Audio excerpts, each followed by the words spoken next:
마태복음 9장 말씀 중간을 좀 보셨는데요. 마태복음 5장의 내용을 보시면 산상수훈의 이야기가 나와요. 많은 사람들을 사람들 앞에서 예수님께서 어떤 말씀들을 하시는데 그것은 하나님 나라에 대한 소식이었습니다. 많은 사람들이 예수님의 이러한 이야기, 말씀을 듣고 전에는 들어보지 못한 말씀이라 하여 그 말씀들에 집중하게 되고 그 말씀을 매우 깊게 경청하게 됩니다. 그 어디에서도 그 누구에게도 들어보지 못한 말씀드렸기 때문일 것입니다.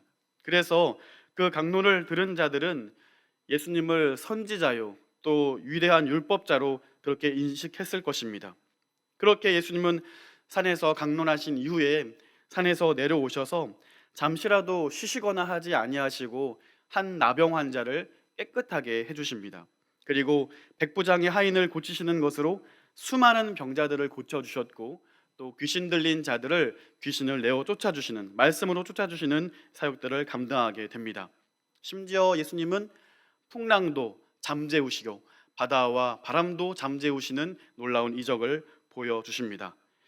말씀으로 하나님 나라를 가르치고 선포하신 그 예수님께서 각자의 삶에 하나님 나라를 보여주시고 경험케 해주신 것이었습니다. 질병이 치료된 자들에게 또 귀신이 쫓겨나고 자유를 얻은 자들에게 그들에게 예수님은 위대한 선지자나 율법사가 아니라 인생을 구원하신 치료자이시요 구원자로 그들은 영접했던 것이죠. 자연 만물도 순종하는 이 세상의 주인이 바로 예수 그리스도임을 주님께서는 만천하의 많은 사람들에게 보여주고 있는 것입니다. 여러분에게 예수 그리스도는 어떤 분이신지요? 예수를 나의 왕 구원자로 영접하여서 그 자유를 진정한 자유를 여러분은 경험하셨는지요? 더 이상 죄의 종로로 타지 아니하고 하나님의 자녀로 여러분 살아가고 계시는지요? 유명한 말씀, 은혜로운 말씀으로 감동과 지혜를 주는 선생님이 아니라 그 말씀이 내 삶의 유일한 기준과 방향되어서 나는 그 예수님의 말씀의 통치 가운데 살아가고 있는지요? 사랑하는 성도 여러분, 예수 그리스도께서 저와 여러분의 유일한 구원자요 유일한 주인 될 수 있기를 주님의 이름으로 간절히 소원드립니다. 8장과 9장에서 예수님은 계속해서 많은 사람들을 고쳐주셔요. 그 중간에 한 인물이 소개되는데요. 8장부터 쭉 이어지는 흐름상 어디가 아프거나 질병이 있는 사람이 등장해서 그 질병을 고쳐주어야 할 것 같은데 오늘 이 본문에 등장하는 사람은 병든 곳이 없이 멀쩡한 사람이었습니다. 주님의 치료가 필요하지 않은 사지 멀쩡한 사람이었죠. 그럼에도 불구하고 예수님은 그 사람을 그냥 지나쳐 가지 아니하시고 그를 부르십니다. 나를 따르라. 다름을 하지 않으십니다. 그저 단 한 말씀 하십니다. 나를 따르라. 설명도 없고 배려도 없습니다. 이 사람 직장 없이 그저 놀던 한량이 아니었습니다. 그는 직장도 있었고 그 시간에는 일을 하고 있던 터였습니다. 그런데 그런 사람을 보고 나를 따르라 한다면 누가 따라갈 수 있겠습니까? 누가 그 이야기를 듣고 경청하여 그 사람의 이야기를 듣고 따라갈 수 있겠습니까? 그런데 이어지는 장면을 보면 더욱 믿기 힘든 일이 벌어지고 있죠.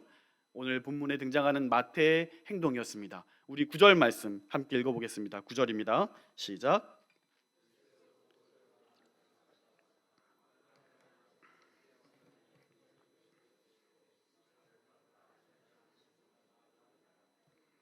아멘. 너무 간단하게 표현되어 있어요. 일어나 따르니라. 나를 따르라. 이 한마디에 생업을 내팽개치고 예수라는 인물을 따라 나서게 됩니다. 한 번도 본 적 없는 인물이었고 왜 따라오라고 하는지 1절에 설명도 없는데 그는 그 이야기를 듣고 즉시로 그 자리에서 일어나서 그 예수님을 따라 나서게 됩니다. 왜 그렇게 행동했던 것일까요? 왜 마태는 예수님을 따라간 것일까요? 아주 쉽게 생각하기로 예수님이었으니까요 라고 말씀하신다면 뭐 더 할 말은 없을 것 같아요. 그런데 우리의 상식적으로는 도저히 이해가 안 되는 거죠. 여러분 한번 보십시오. 주일학교에 교사가 많이 없으니 올해에는 교사로 섬기면 좋겠습니다. 주방에 일손이 많이 부족하니 올해에는 주방 섬김으로 좀 도와주시고 섬겨주셨으면 참 좋겠습니다.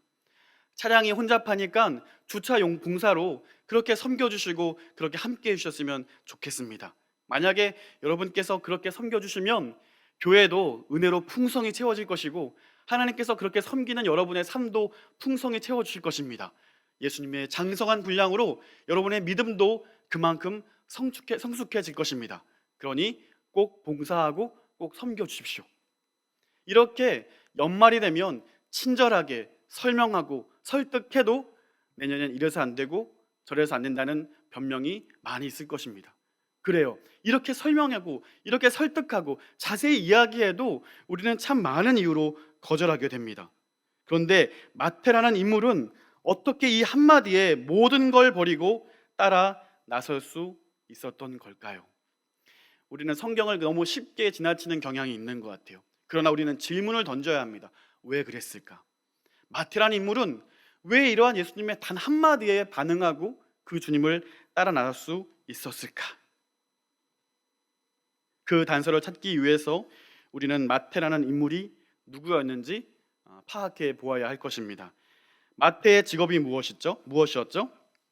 그의 직업은 세리였습니다. 세리는 로마를 비롯한 압제자들의 협력자였죠. 세금을 징수하는데 정직하게 징수하지 않아요.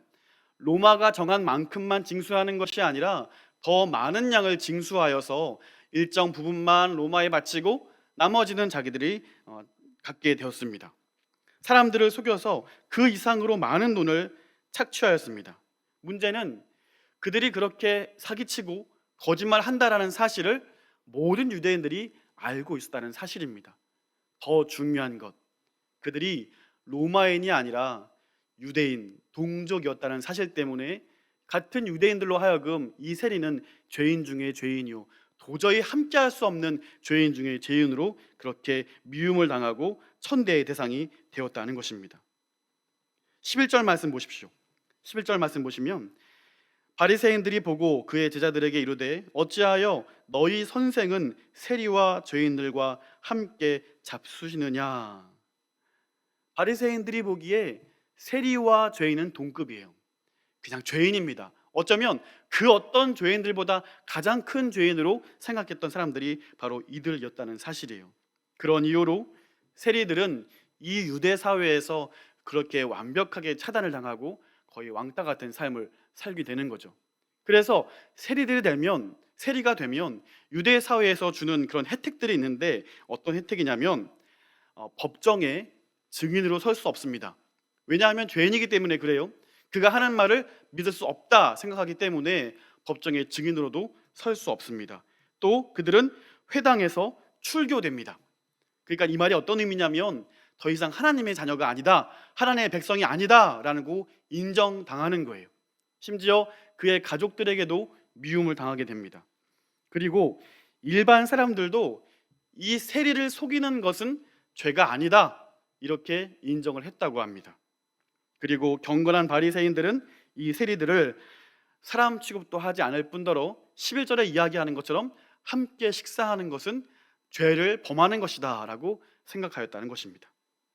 무엇보다 유대인들은 세리에게 딸을 주지 않습니다. 결혼시키지 않습니다. 왜냐하면 또한 죄인이 되기 때문에 그렇습니다. 그러니까 세리들은 장가를 못 갔겠죠. 그들이 세리로서 많은 재산들을 모았을지는 모르겠어요. 하지만 그들은 유대 사회에서 완벽하게 차단됩니다. 그 어떤 상거래도 할 수 없었고 가정을 꾸릴 수도 없었습니다.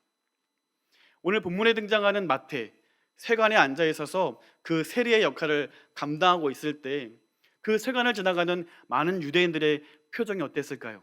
그를 바라보는 시선이 어땠을까요? 아니 어쩌면 아무도 그 마태를 향하여 시선 한번 주지 않았을지도 모르겠습니다.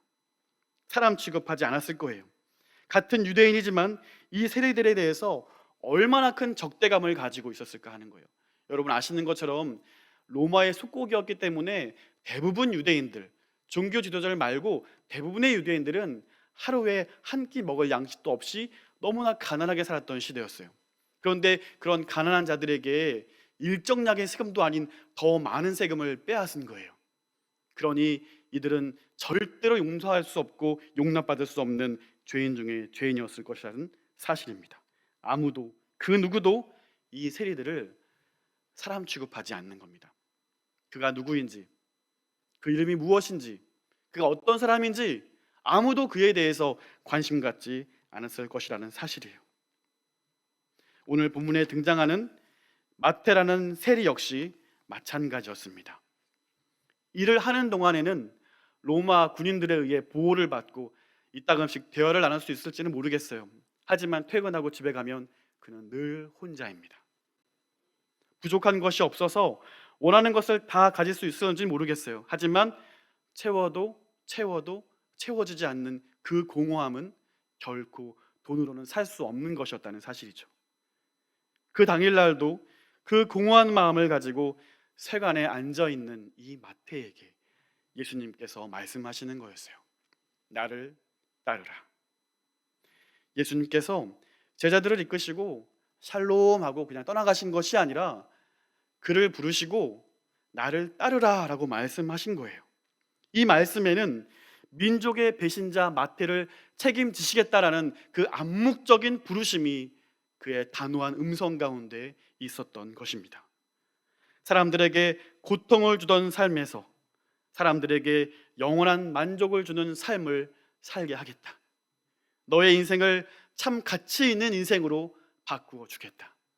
내가 너를 붙들어 주겠다. 그 짧은 한 음성이었지만 이 모든 것이 세례 마태에게 느껴졌던 것이죠. 내가 너로 사람 낚는 어부가 되게 하겠다. 베드로에게 말씀하셨듯이 마태는 이 거룩한 부르심을 결단코 외면할 수 없었던 것입니다. 그의 음성이 유난히 가깝게 들리는 거예요. 그의 음성이 내 인생 가운데 정말 햇빛을 비춰주듯이 너무 따뜻하게 느껴지는 거예요. 짧은 한마디였지만 영혼의 병자로서 인생의 의사로 오신 예수 그리스도를 그는 바라보았던 거죠. 그 모든 재산이 그를 채울 수 없다는 사실을 알았기에 그는 그 모든 것을 버리고 나를 따르라는 예수님의 명령에 즉각적으로 반응하고 그 주님을 따라 나서게 된 것입니다. 마태는 이 거룩한 부르심으로 전혀 다른 인생을 살게 되었어요. 상처투성이었던 자신의 인생이 치유받게 되었습니다. 치유를 넘어서 놀라운 사명자의 삶을 그는 살게 됩니다. 세리 마태에서 사도 마태로 그는 위대한 인생을 살게 되죠. 수많은 사람들에게 복음을 전하는 복음 전도자로, 수많은 자들에게 소망을 주는 치유자로 그는 쓰임받게 되는 것이었습니다. 사랑하는 성도 여러분, 마태를 부르신 이 거룩한 부르심, 여러분도 그 부르심을 받으셨습니까? 결단하여서 과거의 삶을 버리고 예수를 주로 모시는 그 거룩한 삶의 방식을 채택하여 여러분은 한 주 한 주, 한순간 한순간 그렇게 살아가고 계시는 중이십니까? 누구든지 그리스도 안에 있으면 새로운 피조물이라. 이전 것은 지나갔으니 보라 새 것이 되었도다. 마태는 모든 것을 내려놓았지만 예수를 붙들고 영원한 생명을 얻게 됩니다. 그 누군가에게도 영향을 주지 못했던 삶이 그 모든 자들에게 놀라운 생명을 나누어 주는 사명자가 됩니다. 영혼을 살리는 위대한 인물이 됩니다. 오늘 이 놀라운 사실이 오늘 이 자리에 모인 저와 여러분에게 은혜가 될 수 있기를 바라요. 얼마나 많은 사람들이 세리와 같이 살아가고 있습니까? 더 많이 누리고 더 많이 가지기 위해서 얼마나 많은 사람들을 아프게 하고 거짓말하고 세상의 방법으로 살아가고 있습니까? 더 많이 가지고 더 많이 누려야만 그게 정말 행복한 인생이라면서 얼마나 많은 사람들이 그 공허함 가운데 빠져 살아가고 있습니까? 심지어 예수로 인하여 새 생명 얻은 그리스도인마저도 하나님과 세상을 겸하여 섬기면서 이 거룩한 부르심을 외면하여 세상을 위해 자신의 육신의 만족을 위하여 살아가고 있습니까? 여러분, 오늘 예수 그리스도의 부르심을 기억할 수 있기를 바랍니다. 오늘 그 부르심이 여러분에게도 있지 않으셨습니까? 나 같은 죄인 살리신 그 거룩한 부르심이 저와 여러분의 삶에 잊지 않으셨습니까? 직업을 그만두고 신학교 가라는 말씀이 아니에요. 오늘 마태는요, 그리스도와 함께 할 수 있는 일을 한 거예요. 중요한 것은요, 그리스도의 부르심에 응답하여서 그와 함께 일하는 것입니다. 주님 안에 거하는 것이 중요합니다. 주의 부르심에 매일매일 응답하여서 주님과 동행하여 살아가는 것이 능력입니다. 다 함께 13절 말씀 한번 읽어보겠습니다. 시작.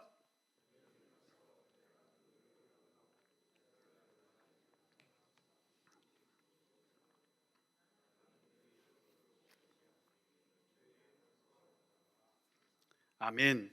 나는 의인을 부르러 온 것이 아니요 죄인을 부르러 왔노라.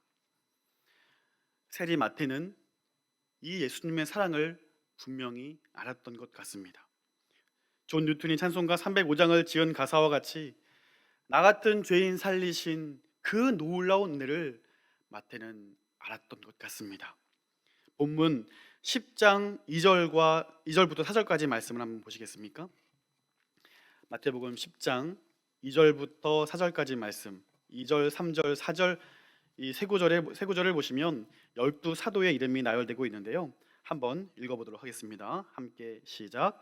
12사도의 이름은 이러하니 베드로와 시몬을 비롯하여 그의 형제 안드레와 세베대의 아들 야고보와 그의 형제 요한, 빌립과 바돌로메, 도마와 세리 마테, 알페오의 아들 야고보와 다데오, 가나나인 시몬 및 가룟 유다 곧 예수를 판 자라. 아멘. 여러분 말씀을 읽어보셨습니까? 특이한 점이 있으십니까? 많은 12명의 사도에 대해서 이름을 나열하고 있는데 특이한 점이 있다면 유독 자기의 이름에 한 단어를 소개하고 있습니다. 그것은 세리였습니다. 특별한 직업을 가지신 분들이 명함에다가 예를 들면 이렇게 기록하잖아요. 뭐 의사 누구누구, 뭐 변호사 누구누구. 그것이 자랑스럽거나 그것을 사람들에게 알리기 위해서 직업을 쓰고 이름을 쓰는 경우들이 있는데 마태가 자기의 이 세리의 직업을 자랑스럽게 여겼기 때문에 이렇게 이름을 집어넣은 것일까요? 결단코 그렇지 않을 거예요. 말씀드린 것처럼 유대 사회에서 유대인들에게 있어서 세리라는 직업은 가장 혐오스러운 직업이었을 거예요. 상종할 수 없는, 절대로 용서할 수 없는 그러한 사람들이 세리였잖아요. 그런데 마태는 왜 자기의 이름 앞에 세리라는 직업을 꼭 집어넣은 것일까요? 이것은 부끄러운 과거였어요. 숨기고 싶은 과거였습니다. 그 누구도 알지 않았으면 하는 직업, 과거였어요. 그 누구도 몰랐으면 좋겠다, 내 과거에 대해서 아무도 좀 기억해주지 않았으면 좋겠다 하고 싶은 그런 부끄럽고 숨기고 싶은 과거였다는 사실입니다. 그럼에도 불구하고 세리 마태라고 기록하고 있는 이유는 용서받을 수 없는 이 완벽한 죄인을 부르시고 용서하시고 또한 복음 전도자로 사용하시는 예수 그리스도의 이름을 자랑하기 위해서였다는 사실입니다. 그러니까 이것은 일종의 신앙 고백인 거예요.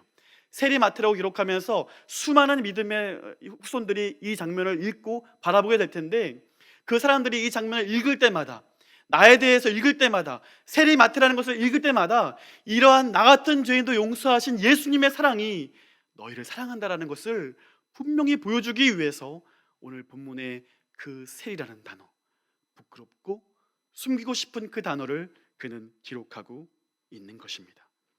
오직 그분만이 나의 참 구원자라는 고백입니다. 마태는요, 마태복음을 기록하면서, 사도들의 이름을 기록하면서 예수님의 사랑을 기억했어요. 놀라운 주님의 사랑을 기억했어요. 결단코 잊을 수가 없었습니다. 그가 과거에 어떤 사람이었는지, 얼마나 용서받을 수 없는 사람이었는지, 얼마나 많은 사람들을 힘들게 했는지, 한 끼 먹지 못하는 그 어려운 사람들을 얼마나 힘들게 했고 얼마나 어렵게 했는지, 오직 예수님께서 나를 변화시켜 주신 그 놀라운 사랑과 놀라운 은혜에 대한 감격과 감사를 그는 늘 가지고 살았다는 것입니다. 사랑하는 성도 여러분, 오늘 마태와 같이 고백할 수 있기를 바라요. 마태에게만 경험되는 것 아니지 않습니까? 오늘 이 자리에 있는 저와 여러분, 그 은혜와 그 사랑을 경험하지 않으셨습니까? 그 십자가의 은혜가 바로 나를 위한 것이었음을 여러분 인정하지 않으셨습니까? 그 은혜 때문에 오늘을 살고 하나님의 나라의 놀라운 사랑 때문에 우리의 인생의 목적과 삶의 목적이 바로 거기에 있는 것 아니겠습니까? 우리는 용서받을 자격도 구원받을 만한 어떤 의로운 일도 한 적이 없는 사람들입니다. 오직 예수 그리스도께서 저와 여러분을 부르셨기에, 오직 그분께서 우리를 몸바쳐 사랑하셨기에 오늘 교회를 사랑하며 영원한 그 나라를 꿈꾸며 살아갈 수 있게 된 것입니다. 오직 예수만이 우리의 소망이며 우리의 유일한 치유자가 되심을 여러분 인정하시고 다시 한번 믿음으로 고백할 수 있기를 간절히 소원합니다. 말씀을 정리하도록 하겠습니다. 마태를 부르신 예수 그리스도께서 오늘 저와 여러분을 다시 한번 부르신다면 여러분 어떻게 대답하시겠습니까? 어떻게 말씀드릴 것입니까? 만일 나는 잘 살고 있습니다, 나는 이대로도 행복합니다, 나는 문제 없습니다 라고 이야기를 한다면 그는 세상에서 누릴 만족은 있을지 모르겠습니다만 하나님 앞에서 얻을 수 있는 영원한 만족, 영원한 은혜, 그 놀라운 사랑은 어떤 것도 경험할 수 없을 것입니다. 9장 12절 말씀을 보십시오. 건강한 자에게는 의사가 쓸데없고 병든 자에게라야 쓸데있느니라. 그리스도가 없는 인생은 결국 멸망길로 걸어가는 것입니다. 마치 자신은 건강한 사람인 것처럼, 자신은 이상 없는 사람인 것처럼, 자기는 늘 은혜 가운데 살고 있는 사람처럼 착각하여 하나님의 은혜에서 먼 삶을 살고 있다면 오늘 우리는 의사로 오신 그분을 만나야만 하겠습니다. 오늘 우리는 그분을 다시 한번 마음의 주인으로 모셔드리고 그분을 위한 삶으로, 그분을 위한 선택으로 우리는 결정하며 살아가야 되겠습니다. 오늘 그리스도인으로 살아가면서 세상과 겸하여 살아가는 것이 아니라 오직 하나님의 방법대로, 예수님께서 많은 사람들에게 하나님 나라를 소개하고 하나님 나라를 경험케 해주었던 것처럼 오늘 우리는 그 사랑을 경험한 자들로서 하나님의 통치를 받으며 이 삶 가운데 세상의 빛과 소금의 역할을 감당해야 할 줄로 믿습니다. 오늘 그 주님을 인정하고 그 주님을 위하여 살아가는 자들을 통하여서 우리는 진정한 변화를 경험할 거예요. 우리나라를 위해 우리는 기도합니다. 많은 어려움이 있고 과연 회복이 될 수 있을까? 젊은 세대들은 탄식하고 떠나는 것이 대안이 아니냐, 오히려 이렇게 말할 정도로 참 많은 어려움을 겪고 있습니다. 그러나 우리가 기도하는 가운데 하나님 이 땅을 긍휼히 여겨주시고 변화시켜 주십시오라는 기도보다는 하나님 나를 변화시켜 주십시오, 나를 통하여서 사람들을 변화시켜 주십시오, 나를 통하여서 이 민족을 변화시켜 주십시오, 이것이 우리가 간절히 기도해야 할 기도 제목인 줄로 믿습니다. 여러분 그러한 사명을 위해서 부름 받은 줄로 믿으시기를 바랍니다. 여러분 내가 어떠한 사람인가가 중요하지 않아요. 나는 주님과 동행하여서 주님이 나를 어떻게 사용하실 것인가가 중요해요. 하나님이 나 같은 자를 통하여서 어떻게 일하실지가 중요한 거예요. 내가 어떤 삶을 살아가고 내가 어떤 능력을 가졌고 내가 어떤 것을 많이 가졌고 이러한 것이 중요한 것이 아니라요, 내 안에 보배이신 예수 그리스도, 그분께서 나를 통하여 어떻게 일하실지 기대하고 그분께 붙들려서 쓰임받는 것이 너무나 귀합니다. 오늘 마태는 자기를 세리마태라고 이야기합니다. 부끄러운 과거였고 숨기고 싶은 과거였지만 그는 자랑스럽게 세리마태라고 고백합니다. 그것은 예수를 자랑하는 거예요. 인생의 주인이신 주님만을 자랑하는 겁니다.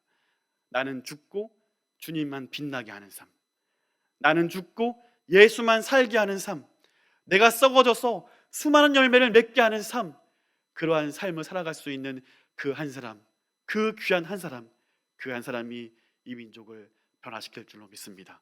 내 마음에 합한 그 한 사람, 바로 저와 여러분 될 수 있기를 주님의 이름으로 축원드립니다.